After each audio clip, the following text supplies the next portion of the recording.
Occasion ఏదైనా location ఎక్కడైనా తెలుగువారి వేడుక అంటే ఆలివ్ మిఠాయి ఉండాల్సిందే. ఆంధ్రప్రదేశ్, తెలంగాణ ఈ రెండింటిని కలపాలంటే చాలా క్లిష్టమైనటువంటి అంశం ఇది. కానీ ఇప్పుడు ఆంధ్రప్రదేశ్ ప్రభుత్వం తీసుకుంటున్నటువంటి కొన్ని నిర్ణయాలు ఏపీ, తెలంగాణల్ని చాలా చోట్ల ఏకం చేస్తున్నటువంటి పరిస్థితి కనిపిస్తుంది. ముఖ్యంగా రాజధాని అమరావతి నిర్మాణం జరుగుతున్నటువంటి ప్రాంతంలో ఇటు నుంచి అటు కృష్ణా నదికి వంతెన వేసేటువంటి క్రమంలో చాలా దూకుడుగా వ్యవహరిస్తుంది ఆంధ్రప్రదేశ్ ప్రభుత్వం. ఇప్పటివరకు inner ring road, outer ring road, బైపాస్లు, అలానే రైల్వే లైన్లు వీటి గురించి మాత్రమే మాట్లాడినటువంటి ఏపీ సర్కార్ ఇప్పుడు కొత్తగా సరిహద్దుల్లో ఉన్నటువంటి ప్రాంతాలను కలిపేందుకు కృష్ణా నది దాటాలంటే ఎక్కువ ఇబ్బంది పడకుండా ఉండేలా వీలైనన్ని ఎక్కువ వంతెనలు కట్టాలి అనేటువంటి ఒక ప్రణాళికని ఆవిష్కరించే ప్రయత్నం చేస్తుంది. గతంలో ఎప్పుడో దశాబ్దాల క్రితమే నిర్మించాల్సినటువంటి వంతెనలకి ఇప్పుడు మోక్షం లభిస్తున్నటువంటి పరిస్థితి. అలాంటిదే తాజాగా మరో వంతెనని క్లియర్ చేసేటువంటి పనిలో ఆంధ్రప్రదేశ్ ప్రభుత్వం నిమగ్నమైంది. ఇది పూర్తిగా ఏపీ, తెలంగాణ సరిహద్దుల్లో వస్తున్నటువంటి ప్రదేశం. ఉమ్మడి కృష్ణా జిల్లా పరిధి, ప్రస్తుతం ఉన్నటువంటి ఎన్టీఆర్ జిల్లా పరిధిలోని ముక్త్యాల నుంచి అటు పల్నాడు జిల్లా పరిధిలోకి వచ్చేటువంటి మాదిపాడుకి ఒక వంతెన నిర్మించాలని రాష్ట్ర ప్రభుత్వం దశాబ్దాల క్రితం సంకల్పించింది. కేవలం 15 కోట్ల రూపాయలు మాత్రమే దానికి అయ్యేటువంటి ఖర్చు. అయితే అది అలా పెండింగ్లో ఉండడం, ప్రస్తుతానికి దీని అంచనా వ్యయం 60,50,00,000 రూపాయలకు చేరింది. 60,54,00,000 రూపాయలకు చేరింది. అయితే నాబార్డు నిధులు మంజూరు చేయడానికి సుముఖత వ్యక్తం చేయడంతో ఇప్పుడు ఆ ప్రాజెక్టుని ముందుకు తీసుకెళ్లే ప్రణాళికని ఆంధ్రప్రదేశ్ ప్రభుత్వం ఆవిష్కరించబోతుంది. అతి త్వరలోనే కృష్ణా నదిలో పడవ ప్రయాణం చూసేటువంటి అవకాశం కూడా ఈ ప్రాంతంలో వస్తుంది.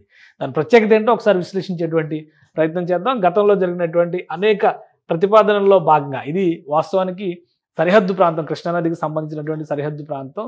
ఒకసారి ఈ మ్యాప్ను మనం జూమ్ అవుట్ చేసి చూస్తే కనుక ఇది ఏం లేదు, ఔటర్ రింగ్ రోడ్డుకి సంబంధించినటువంటి మ్యాప్, అమరావతి ఔటర్ రింగ్ రోడ్డుకి సంబంధించినటువంటి మ్యాప్. 1 కాదు 2 కాదు, మొత్తం 4 వంతెనలు అందుబాటులోకి రాబోతున్నాయి. ఇది వెస్ట్ బైపాస్ ఆల్రెడీ అందుబాటులోకి వచ్చేస్తున్నటువంటి వంతెన, అతి త్వరలోనే ఇది సాక్షాత్కారం కాబోతున్నటువంటి వంతెన. అలానే ఈ ప్రాంతంలోనే మరొక వంతెన రాబోతుంది, అది ఐకానిక్ బ్రిడ్జి కాబోతుంది, 2వ వంతెన. ఇక 3వది ఇన్నర్ రింగ్ రోడ్డు ప్రతిపాదన కూడా ఇంకా సజీవంగా ఉంచింది రాష్ట్ర ప్రభుత్వం. దాని పక్కనే వైకుంఠపురం దగ్గర రైల్వే లైన్ బ్రిడ్జ్ మరొకటి రాబోతుంది, ఇది 4వ వంతెన. 5వ వంతెన చూస్తే కనుక ఇక్కడ ఔటర్ రింగ్ రోడ్డుకి సంబంధించినటువంటి క్లియరెన్స్ కేంద్ర ప్రభుత్వం ఈ మధ్య ఇచ్చేసింది. 140 మీటర్ల వెడల్పుతో ఔటర్ రింగ్ రోడ్ నిర్మాణానికి సంబంధించి. కాబట్టి ఇది ఖరారుగా దీనికంటే ముందే, ఇన్నర్ రింగ్ రోడ్ కంటే ముందే ఔటర్ రింగ్ రోడ్ వంతెన మాత్రం వస్తుంది. సో ఇది మొత్తంగా జాగ్రఫీ పరంగా చూస్తే ఉన్నటువంటి ప్రాంతం. దీన్ని మరికొంత జూమ్ చేసి మనం చూస్తే కనుక ఈ శివారు ప్రాంతం, అంటే ఆంధ్రప్రదేశ్, తెలంగాణకి సంబంధించినటువంటి శివారు ప్రాంతంలో మరి ఒక వంతెనను తీసుకొచ్చేటువంటి ప్రణాళికని ఏపీ ప్రభుత్వం రెడీ చేసింది. ఆ వంతెనే ముక్త్యాల నుంచి వెళ్ళేటువంటి వంతెన. ముక్త్యాలని అలానే గుంటూరు జిల్లాలో ఉన్నటువంటి మాదిపాడిని కలిపేటువంటి వంతెన. ఇది నందిగామ శివారు వరకు ఈ మ్యాప్ చూపిస్తుంది. నందిగామ తర్వాత ఉన్నటువంటి ప్రాంతాన్ని ఒకసారి మనం విశ్లేషించే ప్రయత్నం చేద్దాం. ఇది ఆంధ్రప్రదేశ్కి సంబంధించి, అంటే ఇప్పుడు ప్రతిపాదిస్తున్నటువంటి వంతెన మార్క్ ఇది, అంటే ఆల్మోస్ట్ ఇది ఆంధ్ర, తెలంగాణ సరిహద్దు రేఖ పైన ఉండేటువంటి వంతెనగానే మనం చూడాల్సి ఉంటుంది. సో ఇది ఒకసారి మనం జూమ్ చేసి చూస్తే అసలు ఇక్కడ ఎలాంటి వంతెన రాబోతుంది, ఏ విధమైనటువంటి ప్రణాళికల్ని ఏపీ సర్కార్ రెడీ చేసింది ఒకసారి పరిశీలిద్దాం. ఈ వంతెనకు మరొక ప్రత్యేకత కూడా ఉంది. ఇది కేవలం 500 మీటర్ల లోపే నిర్మాణం జరుగుతున్నటువంటి వంతెన కాబోతుంది ఈ వంతెన. ఇది ఇప్పుడు ప్రస్తుతం ఇక్కడ నుంచి అక్కడికి వెళ్ళాలంటే వచ్చేటువంటి డిస్టెన్స్ దాదాపు 18 కిలోమీటర్లు, 17.5 కిలోమీటర్లు, 38 నిమిషాల ప్రయాణం కనిపిస్తుంది ఈ రెండు ప్రాంతాల మధ్య. కానీ ఈ వంతెన అనేది నిర్మాణం జరిగితే వచ్చేటువంటి అడ్వాంటేజ్ ఏంటి? ఇది ముక్త్యాల పూర్తిగా సరిహద్దు ప్రాంతం. ఈ లైన్ కనిపిస్తుంది, ఇది తెలంగాణ బార్డర్. ఈ ప్రాంతాన్ని మొత్తం కూడా ఈ తెలంగాణలోకి వచ్చేటువంటి ప్రదేశంగా మనం చూడాల్సి ఉంటుంది. ఇక్కడ చూస్తే కనుక ఇది పల్నాడు జిల్లాలో పరిధిలోకి వచ్చేటువంటి మాదిపాడు ప్రాంతం. సో మాదిపాడు దగ్గర నుంచి ముత్యాలకి కేవలం ఈ లైన్ 500 మీటర్లు మాత్రమే ఉంది, అంటే 1/2 కిలోమీటర్ మాత్రమే ఉంది.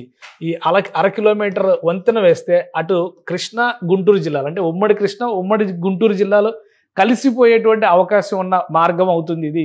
ఇక్కడ పడవ ప్రయాణం చాలా ప్రమాదకరమైనటువంటి స్థితిలో ఉంటుంది. కృష్ణానది పుట్టిన దగ్గర నుంచి ఎక్కడా కూడా ఇంత నేరో లైన్ ఉన్నటువంటి ప్రదేశం ఎక్కడా కూడా లేదు, కేవలం ఇక్కడ మాత్రమే ఉంది.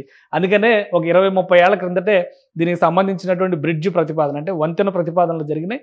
కానీ అవన్నీ కూడా రాజకీయ కారణాలు లేదా అలసత్వం వల్ల అటకెక్కినటువంటి పరిస్థితి ఉంది. ఇప్పుడు తాజాగా రాష్ట్ర ప్రభుత్వం తీసుకున్నటువంటి నిర్ణయం ప్రకారం ఈ ప్రాంతంలో నిర్మాణం చేసేందుకు ఒక ప్రణాళికను రెడీ చేసింది. ఆల్రెడీ దీన్ని కూటమి ప్రభుత్వం అధికారంలోకి వచ్చిన గతంలో జగన్మోహన్ రెడ్డి ప్రభుత్వం కూడా దీనికి సంబంధించి టెండర్లు కాల్ఫర్ చేసింది. కానీ కాంట్రాక్టర్లు 2 సార్లు కాల్ చేసినప్పటికి కూడా ఎవరు కూడా కాంట్రాక్టర్లు ముందుకు రాలేదు.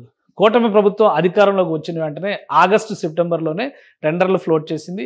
2 కంపెనీలు దీనికి సంబంధించినటువంటి ప్రతిపాదనలు ప్రభుత్వం ముందర ఉంచాయి. మొత్తం మీద 50 కోట్ల రూపాయలు 60 కోట్ల రూపాయలు ఖర్చు అవుతున్నటువంటి వెంచర్ ఇది. మొత్తం 60.54 కోట్ల రూపాయలు ఖర్చు అవుతుందని చెప్పని లెక్కలు తేల్చారు. దీనికి కావాల్సినటువంటి ఫండ్ మొత్తాన్ని కూడా నాబార్డ్ ఇవ్వడానికి రెడీగా ఉంది. నాబార్డ్ అంటే రకరకాల డెవలప్మెంట్ స్కీమ్స్కి నాబార్డ్ ఫండింగ్ చేస్తూ ఉంటుంది. కాబట్టి నాబార్డ్ రెడీగా ఉంది. కాబట్టి ఇది ఫైనలైజ్ చేయడం ద్వారా ప్రభుత్వం పనులను వెంటనే మొదలు పెట్టాలనేటువంటి ప్రతిపాదన చేసి మీరు ఒక విషయం ఇక్కడ గమనించి చూస్తే కనుక ఇక్కడ వచ్చేటువంటి ప్రదేశం ఇక్కడ ఏ ప్రాంతం గుండా ప్రయాణం చేస్తారంటే ఇది పులిచింతల డ్యామ్. అంటే పులిచింతల డ్యామ్ నుంచి ఆంధ్ర ఇటువైపు గుంటూరు జిల్లాలోకి ఎంటర్ అయ్యేటువంటి అవకాశం ఉంటుంది. సో ఇప్పుడు పులిచింతల డ్యామ్కి దిగువన ఈ వంతెన వస్తుంది. అటు టర్న్ ఇక్కడ చూడండి డీప్ కర్వ్ ఉంటుంది. కృష్ణానది ఇట్లా కంప్లీట్ కర్వ్ అయినటువంటి ప్రదేశం కాబట్టి ఇక్కడ నీటి తీవ్రత కూడా ఆ కరువు వలన నీటి తీవ్రత తక్కువగా ఉంటుంది అన్న ఉద్దేశంతో పడవ ప్రయాణాలు సహజంగా చేస్తారు. కానీ వరద కృష్ణానది పోటెత్తినటువంటి సందర్భంలో అనేక ప్రమాదాలు, బల్లకట్టు ప్రమాదాలు, పడవ ప్రమాదాలు కూడా ఈ ప్రాంతంలో చాలా జరిగినటువంటి దాఖలాలు ఉన్నాయి. అవన్నీ దృష్టిలో పెట్టుకొని ఇక్కడ ఉన్నటువంటి డిస్టెన్స్లో ఆల్రెడీ ముక్త్యాల వైపు ప్రభుత్వ స్థలం అందుబాటులో ఉంది. ప్రభుత్వ స్థలం కాబట్టి సేకరించాల్సినటువంటి అవసరం లేదు. అయితే ఇటు మాదిపాడు వైపు మాత్రం ప్రైవేట్ ల్యాండ్ సేకరించాల్సినటువంటి పరిస్థితి ఉంది. అది కూడా 4.5 ఎకరాల వరకు ఆల్రెడీ రాష్ట్ర ప్రభుత్వం సేకరణ జరిపి నిర్మాణానికి కావాల్సినటువంటి ప్రణాళికను సిద్ధం చేసుకుంది. ఇంకొకటి ఏంటంటే ఇటు ఉమ్మడి నల్గొండ జిల్లా పరిధిలో అనేక సిమెంట్ ఫ్యాక్టరీలు ఉన్నాయి. నిర్మాణానికి సంబంధించినటువంటి ప్రక్రియ చేసే క్రమంలో సిమెంట్ కానీ ఇసుక కానీ రవాణా చేయడం చాలా ముఖ్యమైనటువంటి అంశం. కాబట్టి ఈ ప్రాంతం నుంచి ఇక్కడ వంతెన కట్టినప్పటికీ కూడా జల రవాణాకు అనుకూలమైనటువంటి జట్టీలను ఏర్పాటు చేయాలని రాష్ట్ర ప్రభుత్వం నిర్ణయించింది. సో ఈ బ్రిడ్జితో పాటు జల రవాణా వనరుల ఏర్పాటు ప్రణాళిక కూడా ఇందులో భాగంగా ఉంది. రేపు అమరావతికి తరలించబోయేటువంటి వివిధ రకాల సామాగ్రి కూడా ఇక్కడ జలమార్గం ద్వారా పంపించడానికి ఆస్కారం ఉంటుందని చెప్పని ప్రభుత్వం భావిస్తుంది.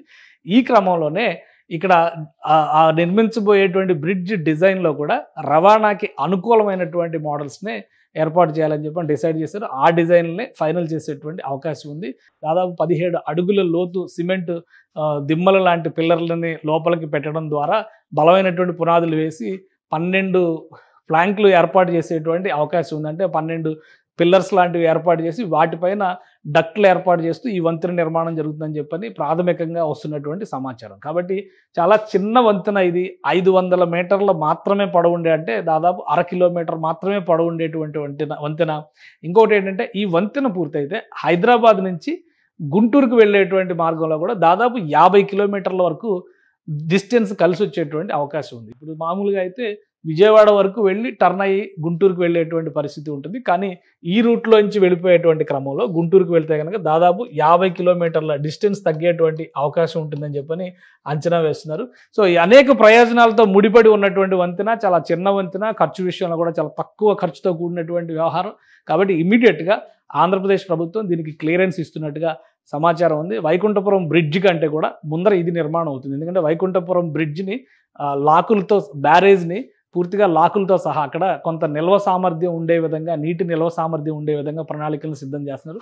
దాదాపు 15 టీఎంసీల నీటిని నిల్వ చేసే విధంగా డిజైన్లో కూడా మార్పులు చేస్తున్నారు. కాబట్టి దీనికి ఇక్కడ నిల్వ అనేటువంటి అంశం లేదు, కేవలం వంతెన మాత్రమే ఉంటుంది.